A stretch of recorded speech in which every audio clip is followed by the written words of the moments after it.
Iran जंग शुरू होने के बाद इसराइल और लबनान के दरमियान पहला राबता जल्द मुतवक्के, जल्द बराह रास्त मुज़ाकरात शुरू होने का इम्कान। इसराइली अखबार के मुताबिक मुज़ाकरात पेरिस या कब्रिस में होंगे। सदर ट्रंप के दामाद जेरेड कुशनर भी मुज़ाकरात का हिस्सा होंगे। अमरीकी सदर ट्रंप ने आबनाए हुर्मुज़ पर आंख बरसाने की धमकी दे दी। कहा, आबनाए हुर्मुज़ की बंदिश से मुतासर कई मुल्क इसे खुला रखने के लिए अमरीका के साथ मिलकर अपने जंगी बहरी जहाज़ भेज रहे हैं। उम्मीद है कि चीन, फ्रांस, जापान, जनूबी कोरिया, बरतानिया और दीगर ममालिक जंगी जहाज़ भेजेंगे।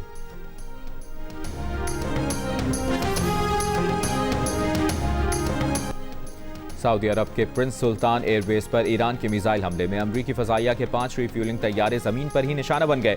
हुक्काम के मुताबिक तैयारी मुकम्मल तबाह नहीं हुए, उनकी मरम्मत की जा रही है। हमलों में किसी जानी नुकसान की इतला नहीं मिली। अमरीकी फ़ज़ाइया के मुतासर या तबाह होने वाले रिफ्यूलिंग तैयारों की मजमूई तादाद कम अज़ कम 7 हो गई। इराकी दारुल हुकूमत बगदाद में अमरीकी सफारतखाने के कंपाउंड में हेलीपैड पर भी मिसाइल हमला। ईरानी मीडिया के मुताबिक खुदकुश ड्रोन से अमरीकी सफारतखाने के एयर डिफेंस सिस्टम को निशाना बनाया। तर्जुमान ईरानी पासदारान इनकलाब गार्ड्स का कहना है कि खित्ते में अमरीकी फौज के 3 मकामात को निशाना बनाया।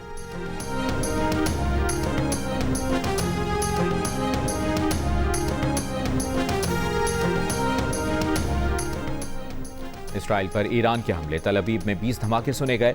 मुताद्दिद मकामात पर आग लग गई। इसराइली फौज ने भी ईरानी मिसाइल हमलों की तस्दीक कर दी। कई हमलों को नाकाम बनाने का दावा। इसराइली हुक्काम के मुताबिक शोहाम शहर पर मिसाइल हमले में एक इमारत को नुकसान पहुंचा। उधर जनूबी लबनान में सेहत मरकज पर इसराइली हमले में 12 अफराद जाँ बहक हो गए।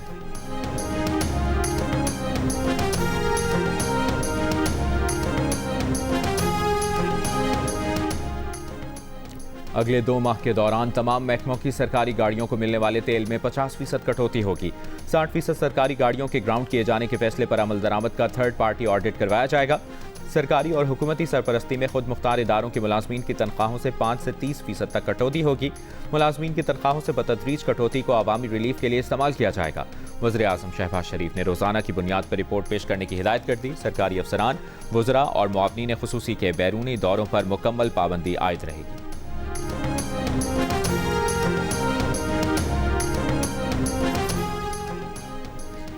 ईरान के खिलाफ अमरीका और इसराइल का मजहबी जंग का प्रोपेगेंडा खत्म न हुआ। अमरीकी सदर ट्रंप के एवेंजेलिक मसीही हल्कों से खुसूसी दुआया इज्तिमात और इसराइली वज़ीर आज़म नेतन्याहू की तकरीर में मजहबी हवालों ने आलमी मीडिया और माहिरीन को तशवीश में मुब्तला कर दिया। अब इसराइली वज़ीर आज़म ने कहा है कि उनकी फौजी कार्रवाई दरअसल मसीहा की वापसी की राह हमवार कर रही है। नेतन्याहू ने खुलकर एतराफ़ किया कि इसराइल का असल मकसद ऐसे हालात पैदा करना है जिनके जरिए ईरानी हुकूमत को कमज़ोर करके ख़त्म किया जा सके। इस दौरान ये तासुर भी देना है कि ईरान के मुस्तकबिल का फैसला ईरानी अवाम को खुद करना है।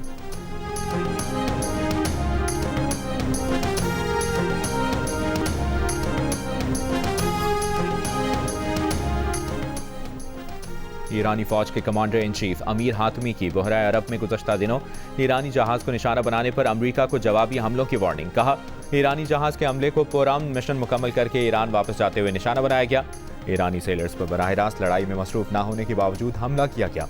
ईरानी जहाज़ पर हमले का जवाब दिया जाएगा।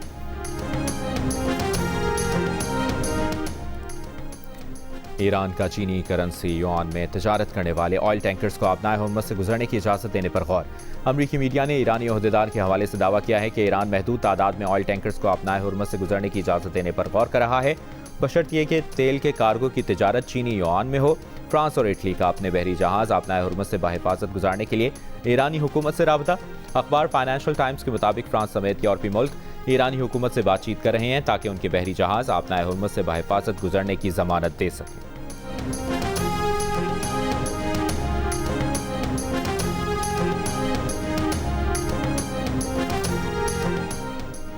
ट्रंप ने ईरान के रद्द-ए-अमल का गलत अंदाज़ा लगाया। उन्हें बता दिया था कि ईरान इस बार मुख्तलिफ रद्द-ए-अमल दे सकता है। साबिक अमरीकी वज़ीर ख़ारजा एंटनी ब्लिंकन का बयान। कहा, पहले ईरान ने तहम्मुल का मुज़ाहरा किया तो उसने ये सबक सीखा कि तहम्मुल जारियत की दावत देता है। उधर जर्मन चांसलर ने भी कहा है कि ट्रंप के पास जंग खत्म करने की वाज़ेह हिकमत अमली नहीं। ईरान जंग ने जर्मनी की तवानाई की कीमतों पर शदीद असर डाला है।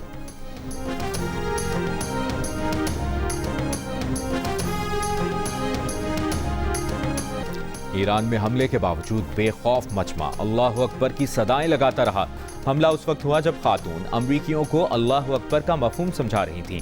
खातून ने बताया कि अल्लाह अकबर का मतलब खुदा सबसे बड़ा, सबसे अजीम, सबसे ताकतवर है। अमरीकी जंगी तैयारों से भी कहा, जब हमारे ऊपर से ये जहाज गुजरते हैं या बमबारी होती है तो हमें कोई खौफ नहीं होता।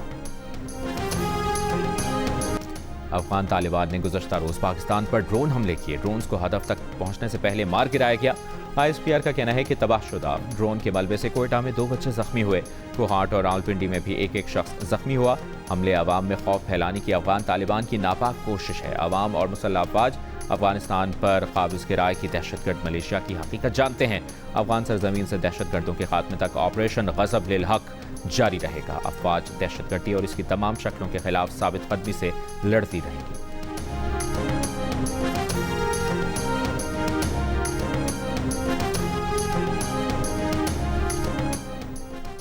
सदर आसिफ अली जरदारी ने कहा है कि अफगानिस्तान ने शहरियों को निशाना बनाने की कोशिश करके एक सुर्ख लकीर उबूर कर ली।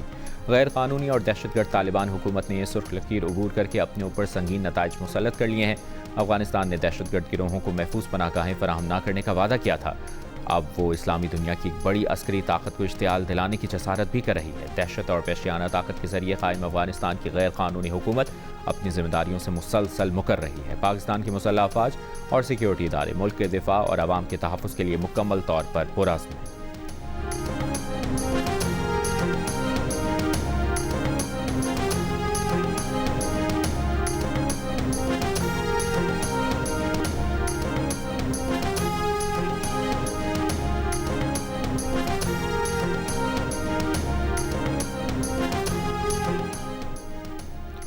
चीन का पाकिस्तान और अफगानिस्तान पर जल्द 2 तरफा मुज़ाकरात पर जोर। जंगबंदी की तरफ बढ़ने और इख्तलाफात बातचीत से हल करने का मशवरा। तर्जुमान चीनी वज़ारत ख़ारजा के मुताबिक चीनी वज़ीर ख़ारजा वांग यी ने अफगान हम मनसब से टेलीफोनिक गुफ्तगू की है। अफगान उमूर के लिए चीन के खुसूसी एलची पाक अफगान सालिसी के लिए मुतहरिक हैं। तर्जुमान ने उम्मीद जाहिर की कि दोनों मुल्क तहम्मुल का मुजाहरा और कशीदगी से गुरेज करेंगे।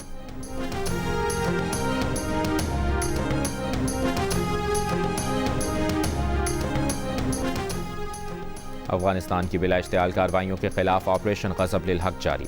12 और 13 मार्च की शब कंदहार एयरफील्ड की ऑयल डंप साइट्स पर पाक फौज के हमलों की वीडियो जारी कर दी गई।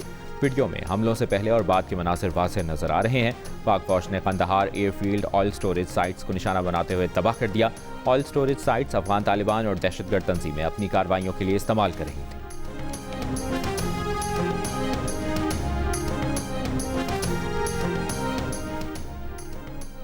वज़ीर दाखिला मोहसिन नकवी की अफगान तालिबान की जानिब से पाकिस्तान में ड्रोन हमलों की मसम्मत। ड्रोन हमले बर वक्त नाकाम बनाने पर सिक्योरिटी फोर्सेस को खिराज तहसीन।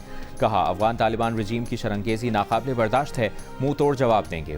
वज़ारत इत्तलाआत और नशरियात का भी अफगान तालिबान रजीम के दावों पर रद्द-ए-अमल। कहा नाम निहाद अफगान वज़ारत दिफा का पाकिस्तान की कुछ चौकियों पर कब्जे और नुकसान पहुँचाने का दावा मनगढ़ंत है।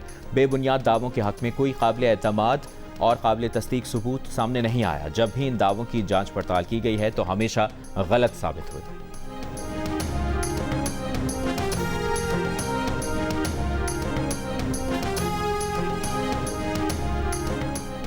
लकी मरबत में CTT का ऑपरेशन, 6 दहशतगर्द हलाक, मुतादिद फरार। दहशतगर्दों के कब्जे से 4 क्लाशनकोव्स, 2 पिस्तौल, 8 दस्ती बम और IED बरामद। सदर आसिफ अली जरदारी और वज़ीर आज़म शहबाज शरीफ की फितनतुल खवारिज के खिलाफ कामयाब ऑपरेशन पर CTT की पजीराई।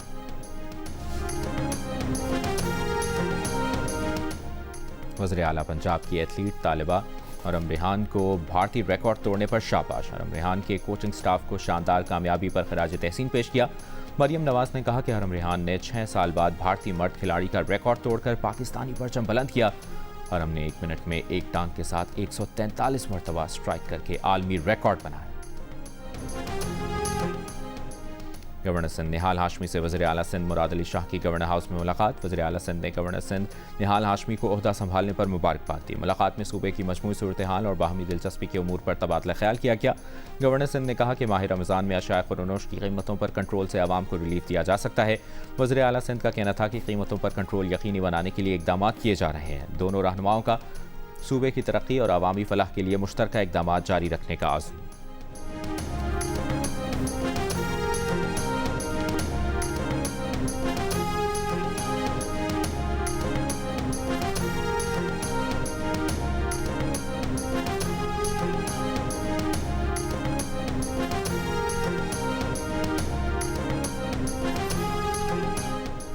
वज़ीर आला खैबर पख्तूनख्वा सुहेल आफरीदी की आइंदा सालाना तरक्याती प्रोग्राम में शामिल स्कीम्स के KPC1 जून तक मुकम्मल करने की हिदायत। कहा मंसूबों में रोजगार के मौके, तालीम, सेहत और बुनियादी सहूलियात की फराहमी को तरजीह दी जाएगी।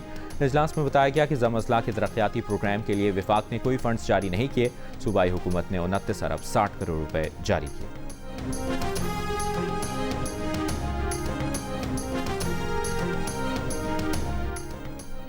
ज़रई कॉलेज कोयटा में दरख्तों की कटाई पर वज़ीर आला बलूचिस्तान का इजहार बरहमी। वज़ीर आला सरफराज बुगटी ने ज़रई कॉलेज के प्रिंसिपल को मुअत्तल करके तहकीकात का हुक्म दे दिया। कहा, दरख्तों की गैर कानूनी कटाई किसी सूरत बर्दाश्त नहीं की जाएगी।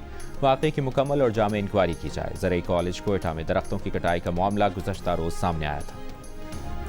कराची में 2 रोज़ा राका वॉलीबॉल टूर्नामेंट। राका वॉलीबॉल टूर्नामेंट में 40 से ज़ायद टीमों ने शिरकत की, जिसमें हर उम्र के मर्द और ख़वातीन खिलाड़ी शामिल थे।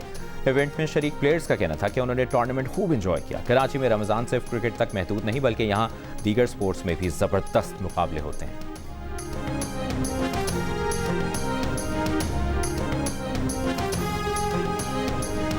महंगाई ने, मैं कहती हूँ, अखीर मचा दी हुई है। बजट से बाहर चीज़ हुई पड़ी है। सैलरी वहीं की वहीं है, लेकिन चीज़ों के रेट्स बहुत ज़्यादा अब जा चुके हैं। शॉपिंग करने के लिए आए हैं, महंगाई बहुत ज़्यादा है, बच्चों की भी शॉपिंग चल रही है, बड़ों की भी शॉपिंग के लिए। मीठी ईद है, वो तो हमने मनानी है। कस्टमर की डिमांड यही है, हमें सस्ते से सस्ता सूट मिले, लेकिन वो काम नहीं रहा। अब पीछे से हमें महंगा आ रहा, तो जाहिर बात हम भी कस्टमर को महंगा ही देना है।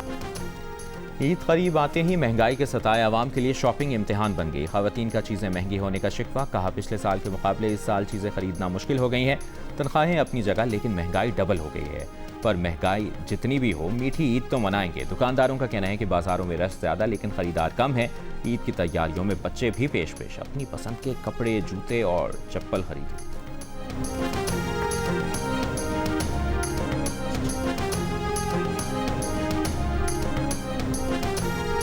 चूड़ियाँ लूँगी, मैं घड़ी लूँगी और मैं चश्मे लूँगी। मैं ईद में बहुत मज़े करूँगी। अपने वालिदैन के साथ जा रहा हूँ। चश्मे भी ये रहे खरीदे, भी कपड़े खरीदना है, घड़ी खरीदना है, जा रहे हैं। मैं अपने बाबा के साथ ईद की शॉपिंग करने आई हूँ। मैंने कपड़े भी ले लिए, जूते भी ले लिए और अभी मैंने ईद का इंतजार है। कंडीशंस क्या हैं? तेज। दुल्हन ने क्या मांगा? कर्जा। दुल्हन ने कर्जा मर्जी है मांगा। भाई, क्या सीन होगा यार? उसकी मर्जी है। अल्लाह, ये मुझे नहीं खेलना गेम। आपका नाम क्या है? माहिरा। मर जाए तो क्या होता है? जन्नत पे जाएंगे। डायरेक्ट। किसके मुंह से बदबू आ रही थी?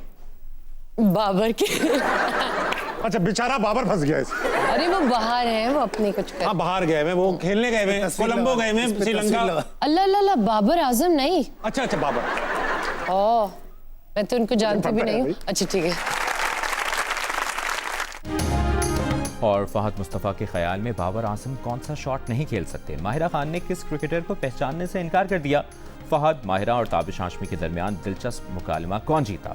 इन सवालों के जवाब जानने के लिए देखिए हंसना मनाए स्पेशल आज रात 11:05 पर सिर्फ जियो न्यूज़ पर।